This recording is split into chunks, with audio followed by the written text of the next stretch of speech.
Hello parents అదే భాగంగా కూర్చోండి కూర్చోండి.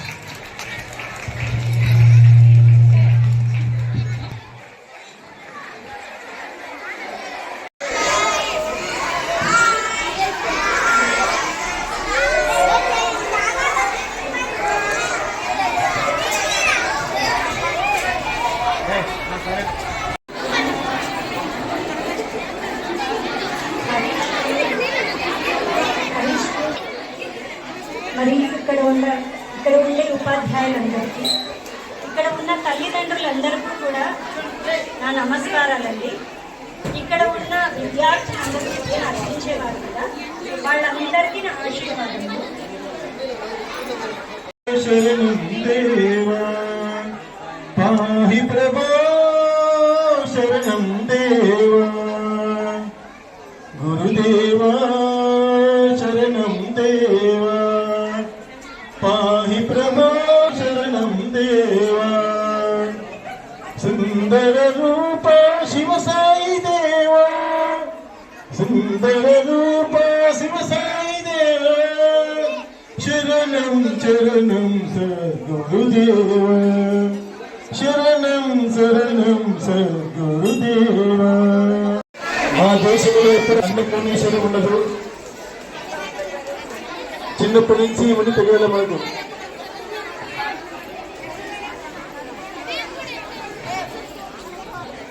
ఓకే, అగరబత్తిని తీసుకొని వెలిగించండి అమ్మా. మీకు మ్యాచ్ బాక్స్ లేకపోతే పంపిస్తాను. మీరు ఉంది మ్యాచ్ బాక్స్ ఉన్నాయి. అగరబత్తి లేనమాట అక్కడ వెలిగించండి. అక్కడ వెలిగించి తీసుకోండి. హలో హలో జ్యోతి అనేది అజ్ఞానాన్ని తీసివేసి జ్ఞానాన్ని ప్రసాదిస్తుందని, దీపం జ్యోతి పరబ్రహ్మ నుంచి మనకి అంత మంచి జరుగుతుందని అందరూ ఆశిస్తాం.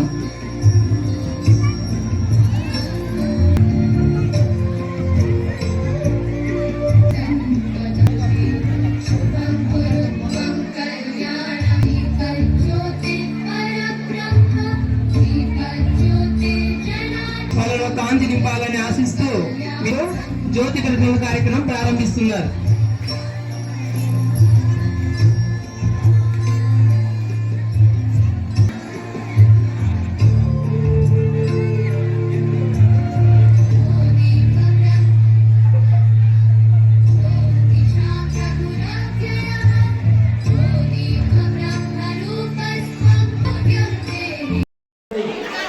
ఆ నవగ్రహాలను తిప్పండి, తెలుసుకోండి, ఇబ్బంది లేదు.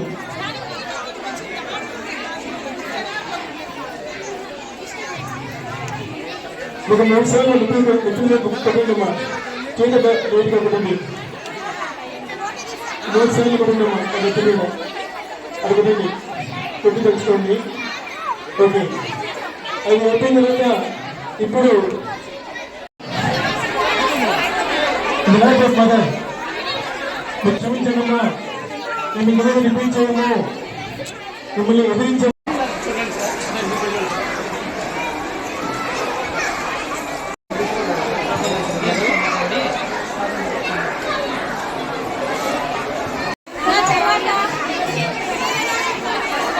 ఓకే,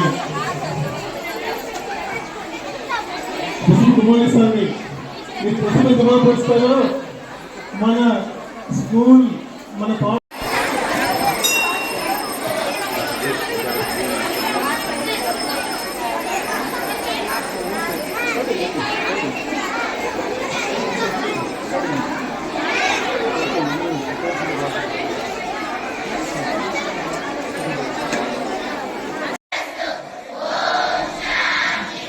భోగభాగ్యాలు కలగాలని, ప్రజానీకమంతా చల్లగా ఉండాలి.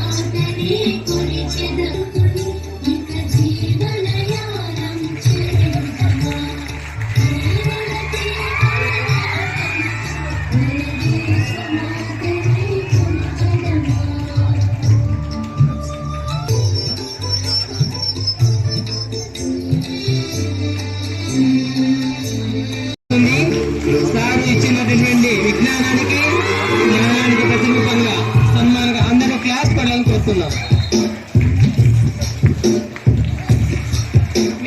విజ్ఞాన జ్యోతి జ్ఞాన జ్యోతి హై స్కూల్ కరెస్పాండెంట్ చల్లగా ఉండాలని అందరి కాంక్ష ఆరోగ్యాలు అందజేయాలని కోరుతున్నాం. మనసా వాచ కర్మణ. Thank you sir. చాలా అంత గొప్ప అవకాశాన్ని సద్వినియోగం చేసుకున్నందుకు చాలా థ్యాంక్స్ చెప్పాల్సింది.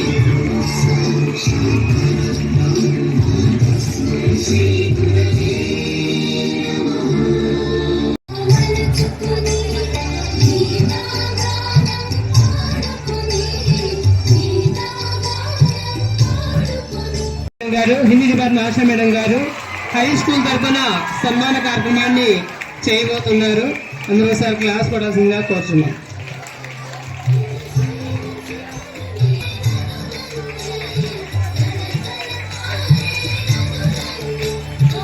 చేస్తున్నారు. అందులో సార్ క్లాస్ పడాల్సిందిగా కోరుతున్నాం.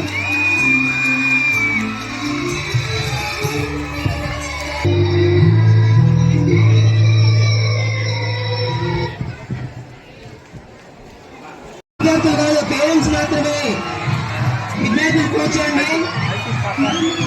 హై స్కూల్ స్టాఫ్ అంటూ హై స్కూల్ స్టాఫ్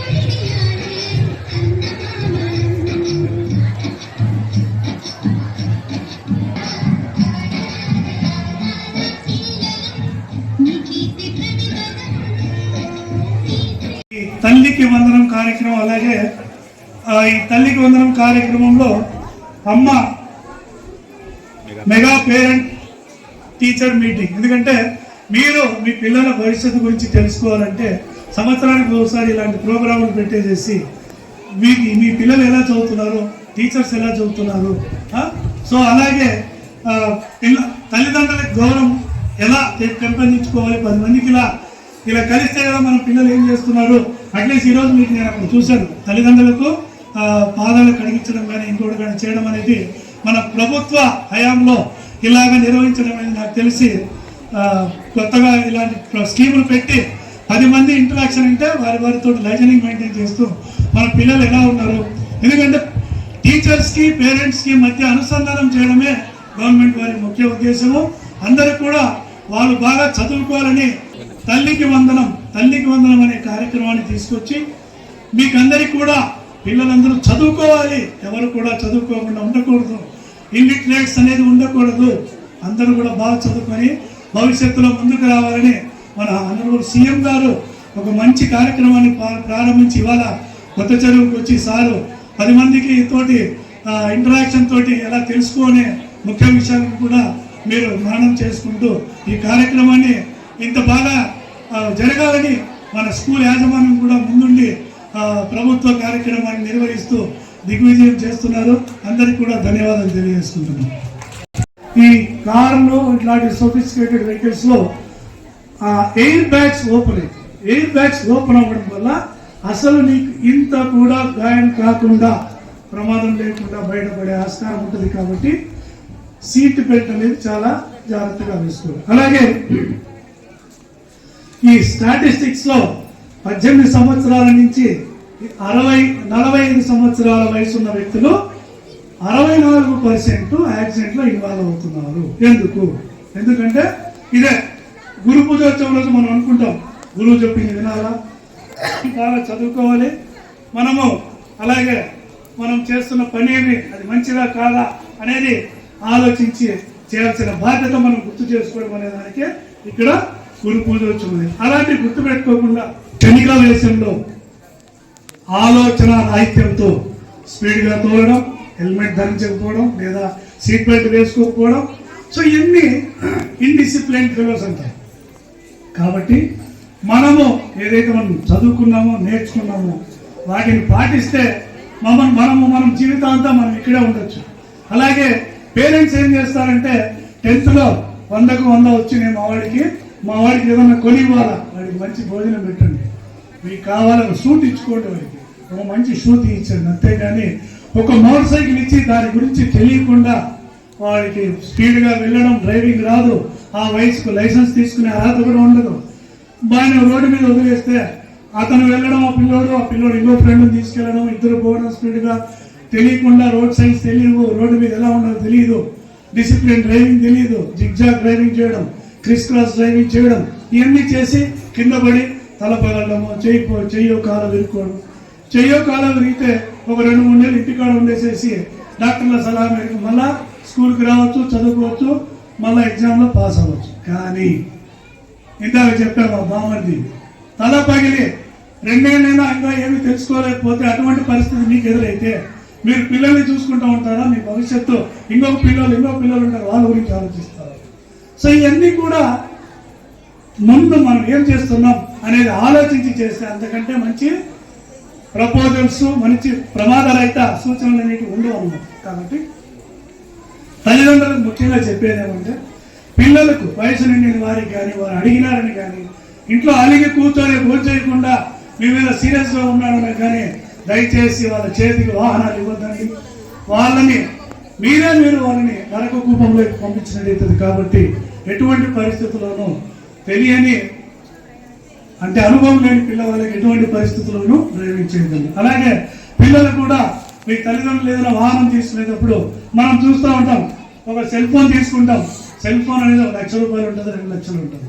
దానికి ఒక పోర్చు, ఒక గొరిల్లా గ్లాసు, కింద పడకుండా ఉండడానికి చాలా జాగ్రత్తలు తీసుకుంటాం.